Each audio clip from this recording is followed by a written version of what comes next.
There is much to be learned from people who have lived on this land much longer than we have. A knowledge that manifests itself not only in their relationships with nature, their songs and epics, their technology and creations, but in their very survival. Only by being aware of this heritage of the indigenous can we find not only our roots, but our direction. Their pride and ours, captured in one word, Dayaw.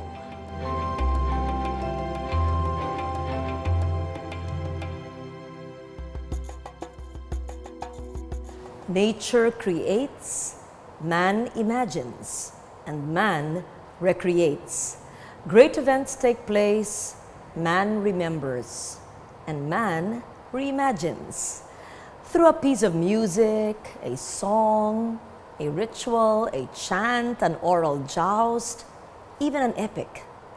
And as these grow and are eventually passed on, the memory becomes a code of conduct or a collection of lessons, a manual that teaches one how to be perhaps a good Maranao or a good Ifugao or a Mangyan, and hopefully an ideal of one's identity. The oral traditions of our indigenous peoples are the subject of our second exploration, yet another source of Dayaw, our knowledge, our pride.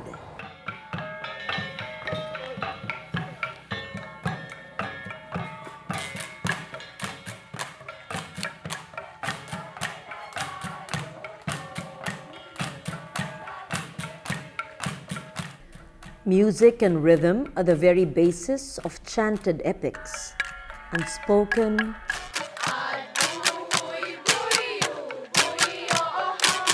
wordless repetitions,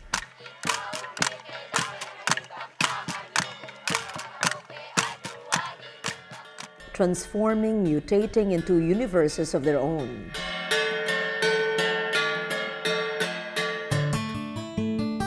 Before we listen to the indigenous epics, I want you first to listen to a Maguindanao virtuoso. The late Samaon Sulaiman, who was among the first indigenous artists to be awarded the Gawad Manlilikha ng Bayan. A true virtuoso, Samaon's instrument of choice was a kudyapi, or two-stringed lute. Its two strings seemingly a metaphor for its universal opposites of constancy and change.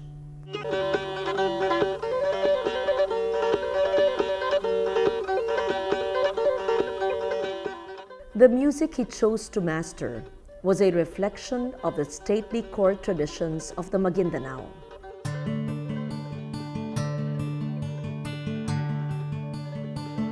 The late maestro was renowned all over Maguindanao as a true artist of his people, an artist who chose to keep Maguindanao classical tradition alive and to embellish it with his own genius. His melodic and rhythmic permutations transform, mutate into a universe of their own.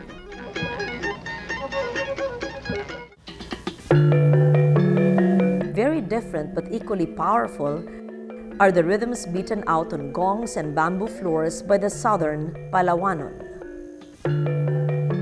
Here, another Gawad Manlilikha ng Bayan awardee, the late Masino Intaray, was recorded by the National Commission on Culture and Arts as he led the Basal and Sam in their village in the highlands of Brooks Point.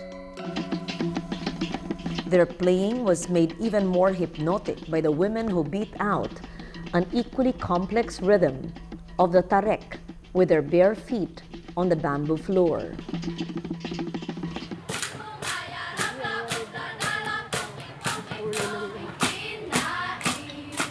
When the human voice musically mirrors and echoes the complexities, textual meanings, and flow of narratives, the chant is born.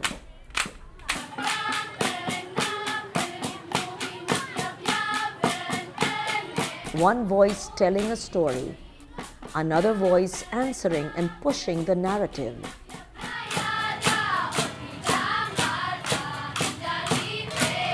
then a whole community joining in.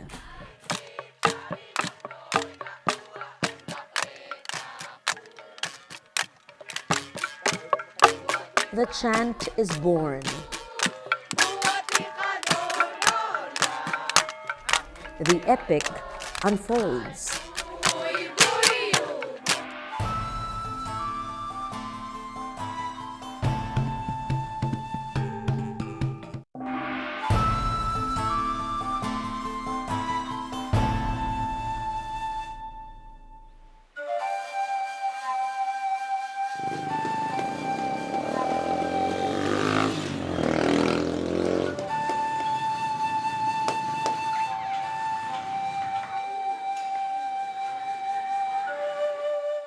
In the Tungod School in Lagawe, Ifugao, teacher Fatima Ngalawen has devoted a good part of her career to training selected pupils in the chanting of the Ifugao epic, the Hudhud.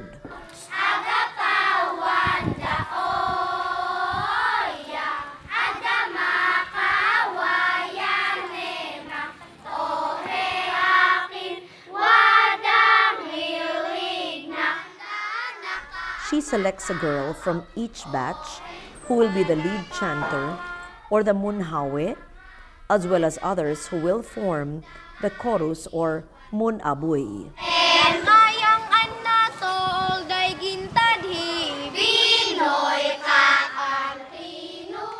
Then batch after batch, she teaches them the chant of their ancestors. The Hudhud has been recognized by the UNESCO as one of the masterpieces of humanity's intangible heritage.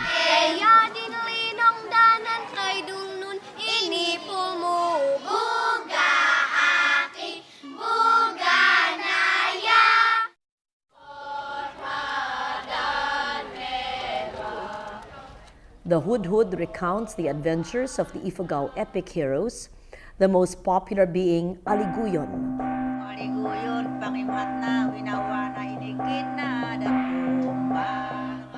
The culture hero, whom legend says taught Ifugao women the Hudhud of other heroes.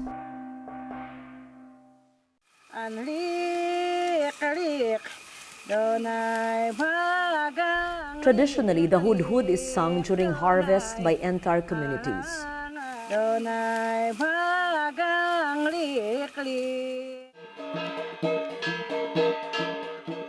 It is also sung during important ritual occasions.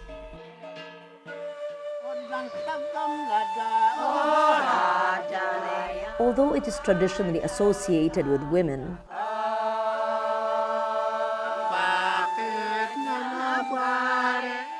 men are also allowed to sing in the chorus.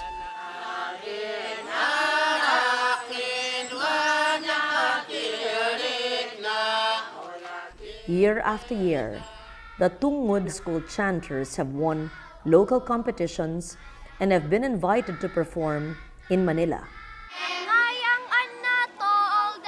And with every passing batch, the legacy of this chant is passed on to the young Ifugaos.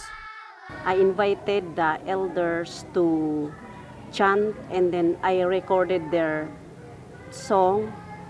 Afterwards, I must have to learn the song. After 2 weeks, I memorized it, and then that's the time I taught it to the children. Meron pong konting changes kasi pag from the elders direct to the children, hindi po nila makuha yung original beauty ng Hudhud chant. So, may adjustments before I taught it to the children line by line. There are many words that I cannot understand. Some words were very deep. So I always call on the munhawe to explain the meaning of the Hudhud. And so I also explain it to the children because we cannot change it to simpler form because that's really the beauty of the Hudhud. Fatima's lifelong dedication to teaching the Hudhud has given the Tungod chanters many distinctions and awards, but even she admits that there is so much to learn and preserve. It came to my mind that we should preserve it by singing it, telling stories, because Hudhud has 200 stories. After classes, the children always come to my door and say, "Ma'am, are we going to practice the Hudhud?" And say, "You wait for me after dismissal." Worthy role models for the young chanters are the elders of their village, whose chanting is full of primal power and spontaneity. Although the Hudhud is traditionally chanted by women in the fields during harvests, Manong Leonardo and his neighbors know it well and will sing it, male and female elders in one chorus, to make sure it is passed on to young Ifugaos.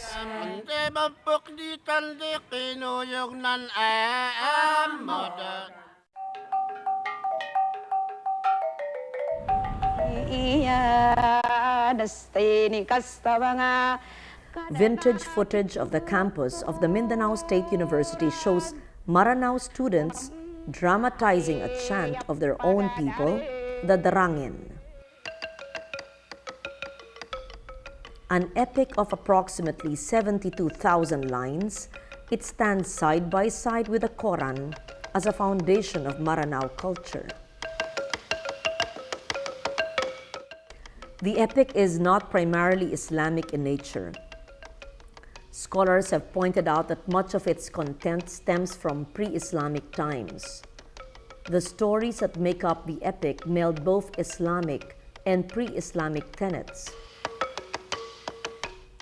The result of this melding, this distillation, is a code of personhood, a record of what the Maranao describes as anonin arawatin, all that is worth emulating.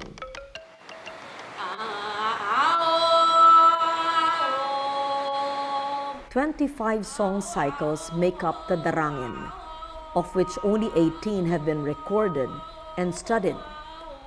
Although a majority of the songs deal with the adventures and romances, other songs deal with the laws on kingship, succession, warfare, diplomacy, and statesmanship.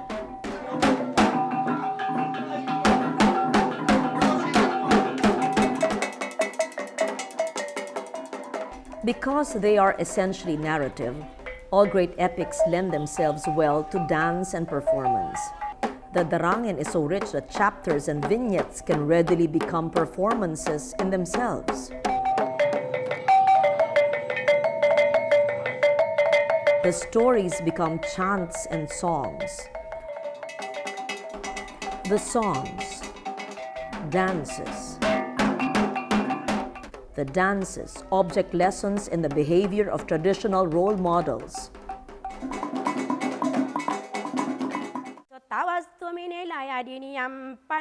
The honor is a professional singer, dancer, and chantress whose services are much in demand in Maranao society. During weddings and parties, she is hired to perform traditional songs and display skills like playing the kulintangan.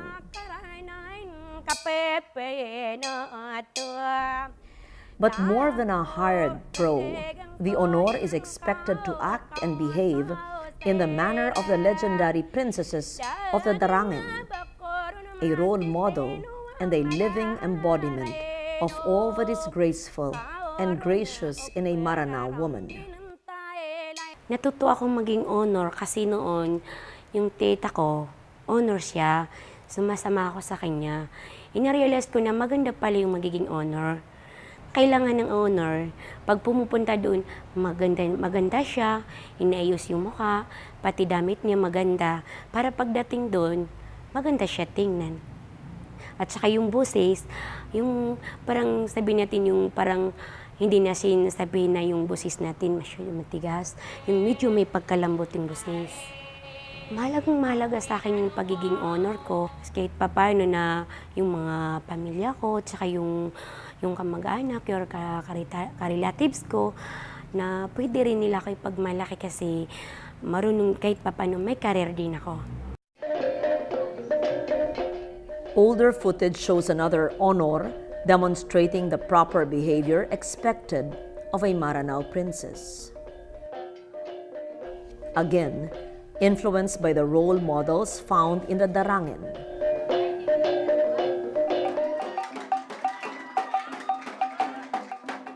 Biases and misconceptions are quite palpable when it comes to our Muslim fellow men.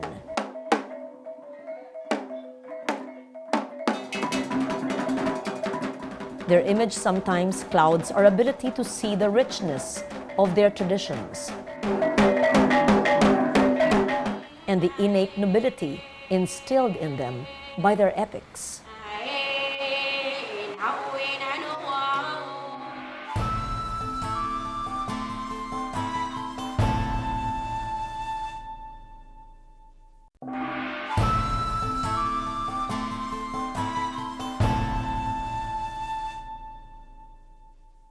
When man commits his epics, his stories, his feelings into a written text, he commits these to more than just memory.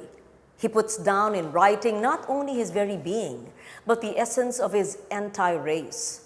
And for that, one needs more than just a chanted song. One needs a syllabary in a system of writing.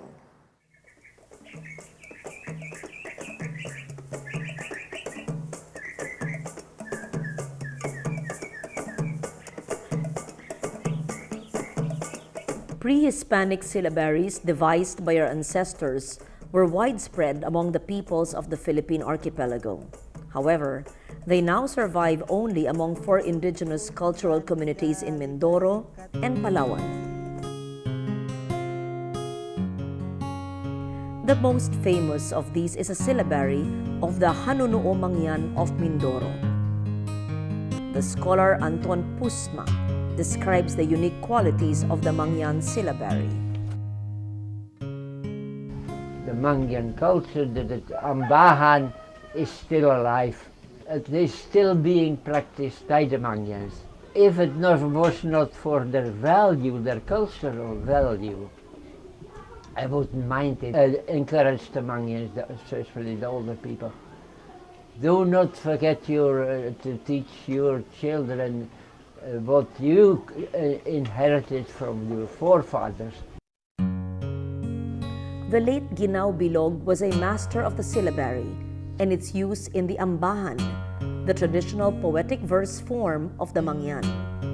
In this rare footage, the Gawad Manlilikha ng Bayan awardee demonstrates his mastery of the syllabary and his skill in etching his own verse on bamboo. Ito ay galing pa sa aming mga ninuno. Noong una, marunong din po ang aking ama. Kaya gumaya po ako sa aking ama. Kung minsan, mayroon po kaming ambahan na tataginip, na panaginip po laang. Ito po ay kahit ilang taon, kahit 10 taon, basta't hindi mabasa, hindi masira, hindi madudurog ito. Matapag mga duwa, magkunkuno sigunlayan, magbilin kay. We wanted to make sure that the very important epics of the Philippines, especially Darangen and Hudhud, will survive the passage of time. And initially, what we did was to submit these epics for declaration by UNESCO as masterpieces of the oral and intangible heritage of humanity. These are the epics Hudhud and Darangen. Because the moment they are declared as such, it will be easier to get funding support for us to encourage the young people to have programs so that the young people can be taught the traditions.